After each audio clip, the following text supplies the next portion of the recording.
සුබ දවසක් කියලා ප්‍රාර්ථනා කරනවා ඩුබයි ප්ලස් බලන ඔයාලා හැමෝටම. ඉතින් මුලින්ම කියන්න ඕන සබ්ස්ක්‍රයිබ් කරන්න, ලයික් කරන්න මගේ channel එක.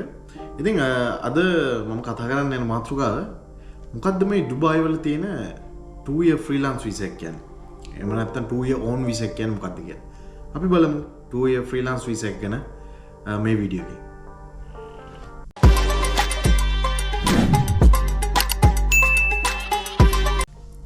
ඇත්තටම ඩුබයි වල තියෙන මේ 2 year visa එක ගොඩක් අය කියනවා 2 year freelance visa 2 year own visa එක එක විදියට එක එක අය කතා කරනවා. ඉතින් ඇත්තටම මේ visa එක මොකක්ද ඇත්තටම?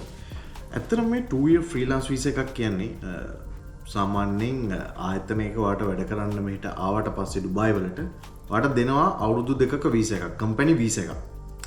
ඒ visa එකම මෙහෙ ඉන්න අය විකුණනවා ඒ කම්පැනි වලින් අරගෙන අවුරුදු දෙකේ ෆ්‍රීලාන්ස් වීසා එකක්. එතකොට 2 year own visa එකක්. එතකොට මේක ෆ්‍රීලාන්ස් වීසා එකක්, own visa එකක් වෙන්නේ ඒ ආයතනෙන් ඔයා වැඩ කරන්නේ නැතත් ඒ ආයතනෙන් ඔයාලට දෙනවා NOC letter එකක්, no objection letter එකක්. ඒකේ සඳහන් කරනවා ඔයාලට මේ ආයතනේ නැතුව වෙන ඕනම ආයතනයක වැඩ කරන්න මේ ආයතනෙන් කිසිදු issue එකක් නැහැ කියලා no objection letter එකක් දෙනවා. ඉතින් ඒක ඔයා ලබා ගත්තට පස්සේ ඔයා ගාව තියෙන freelance visa එකක් වෙනවා. ඉතින් අවුරුදු දෙකක් සඳහා දෙන මේ visa එක ඔයා ලබා ගත්තට පස්සේ ඔයාට ඕනම ආයතනයකට ගිහිල්ලා join වෙලා වැඩ කරන්න හැකියාවක් තියෙනවා. එතකොට ඒ ආයතනෙන් ඔයාට visa එකක් process කිරීමට අවශ්‍ය නැහැ. මොකද ඔයාට අවුරුදු දෙකක් යනකම් visa එකක් තියෙන නිසා. නමුත් ඔයා ආයතනයකට බැඳුනම අනිවාර්යෙන් ඒ ආයතනයට කියලා part time labor contract එකක් apply කරගන්න. නැති වුණොත් දැනට ඇවිල්ලා තියෙන rules අනුව ඔයා දැන් වැඩ කරන ආයතනයටත් ඒක බලපාන්න පුළුවන්. මොකද fine එකක් එන්න පුළුවන්. ඔයා ආදිසියේ වැඩ කරද්දී ඒක වැඩ කරන තැන government එකෙන් එල check කරද්දී ඔයාට visa part time labor card එකක් දාලා නැහැ. ඔයාව එතකොට government එකෙන් කියන්න පුළුවන් ඔයා වැඩ කරන්නේ illegally කියලා වගේ proof කරලා ඔයාව ඔයාටත් ඒ ආයතනයට ෆයින් එක දෙන්න පුළුවන්. ඒ නිසා අනිවාර්යෙන් ඔයා ආයතනයකින් ෆ්‍රීලාන්ස් වීසා එක ලබා ගත්තට පස්සේ ඔයා අනිවාර්යෙන් ඒ ආයතනෙන් NOC එක ලබා ගන්න. ඒ වගේම ඔයා අලුතෙන් ජොයින් වෙන ආයතනයට NOC එක දීලා ඔයා part time labor card එකක් apply කරගන්න අමතක කරන්න. ඊට පස්සේ ප්‍රධානම කාරණාව තමයි WPS. මොකද්ද මේ WPS කියන්නේ? WPS කියන්නේ ඔයාගේ salary system එක ඩුබයි වල තියෙන. එතකොට ඔයා ආයතනයක ඔයා ෆ්‍රීලාන්ස් වීසා එකක් ගත්තත් ඔයා ඒ ආයතනයේ සේවකයෙක් විදිහට තමයි තව වෙනතුරුත් රැඳී සිටින්නේ. එතකොට ඔයා ඒ ආයතනයක රැඳී ඉන්නවා නම් ඔයාට අනිවාර්යෙන් සැලරි ලැබෙන්න ඕන. සාමාන්‍යයෙන් ඒ ආයතනෙන් ඔයාට සැලරියක් දෙන්නේ ඔයා ෆ්‍රීලාන්ස් වීසා එකක් ගත්ත නිසා. ඒක නිසා ඒ ආයතනයට කියලා ඔයාට අදාළ සැලරිය ඒ ආයතනයෙන් ඔයාගේ account එකට වැටෙන විදිහට WPS එක register කරගන්න පුළුවන්.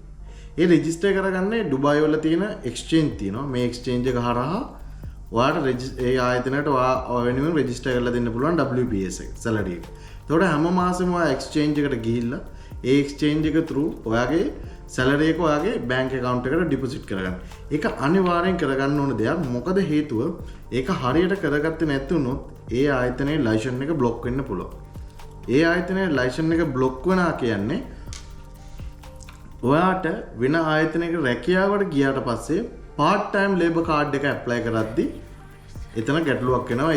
ඔයා අලුතෙන් join වෙච්ච ආයතනයට part time labor card එකක් apply කරන්න බැරි වෙනවා. මොකද හේතුව ඒ ලයිසන් එක ඔයාගේ company ලයිසන් එක බ්ලොක් නිසා.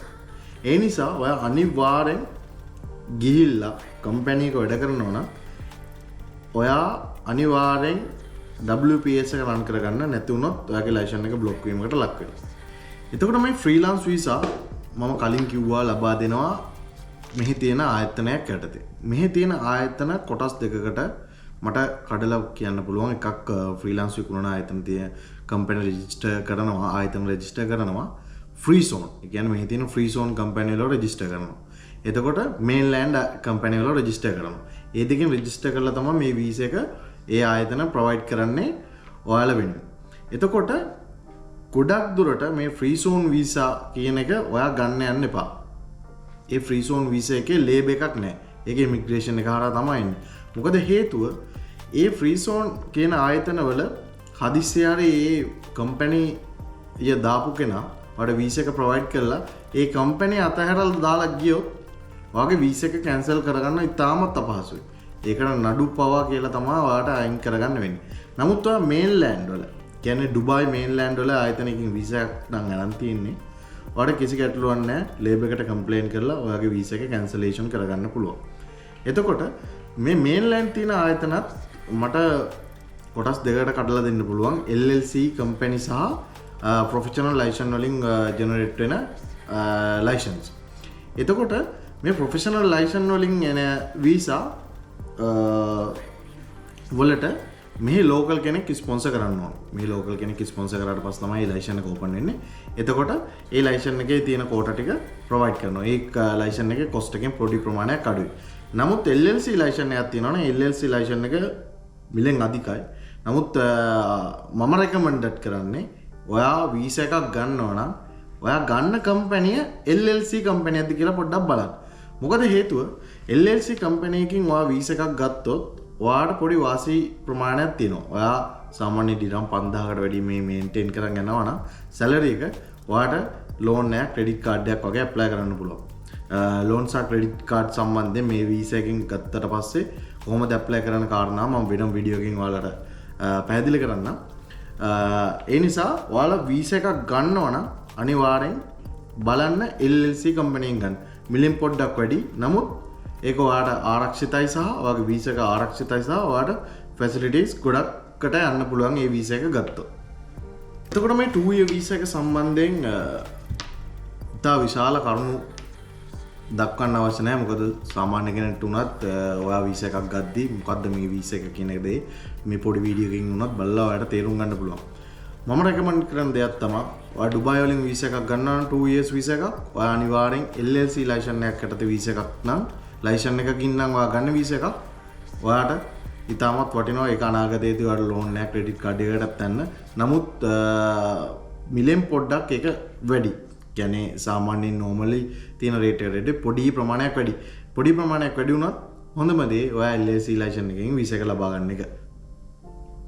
ඉතින් ඩුබායි වලින් ඔයාලට 2 year වීසා එකක් විශ්වාසවන්තව ලබා ගන්න මගේ නම්බර් එක මම යටින් දානවා. ඔයාලට වීසා ගැටලුවක් මොකක්ම හරි තියෙනවා නම් ඒත් ගැටලුවක් නැහැ. මගේ WhatsApp නම්බරයට මැසේජ් එකක් දාන්න මම ඔයාලට පුළුවන් ඉතින් හෙල්ප් කරනවා. ඉතින් බොහොම ස්තුතියි ඩුබායි ප්ලස් බලන ඔයාලට. ඉතින් subscribe කරන්න මගේ channel එක, like එකක් දාන්න. මේ වීඩියෝ එක හොඳ නම් කමෙන්ට් එකක් දාන්න. ඔයාලා මොනවාරි දැනුම තියෙනවා නම් ඒ කමෙන්ට් එකේම සඳහන් කරන්න. මොනවාරි ගැටලුවක් තියෙනවා නම් ඒත් ගැටලුවක් නැහැ. කමෙන්ට් එකේම සඳහන් කරන්න. මම ඊළඟ වීඩියෝ වලින් ඔයාලට උත්තර ගන්නම්. එහෙනම් සුබ දවසක්.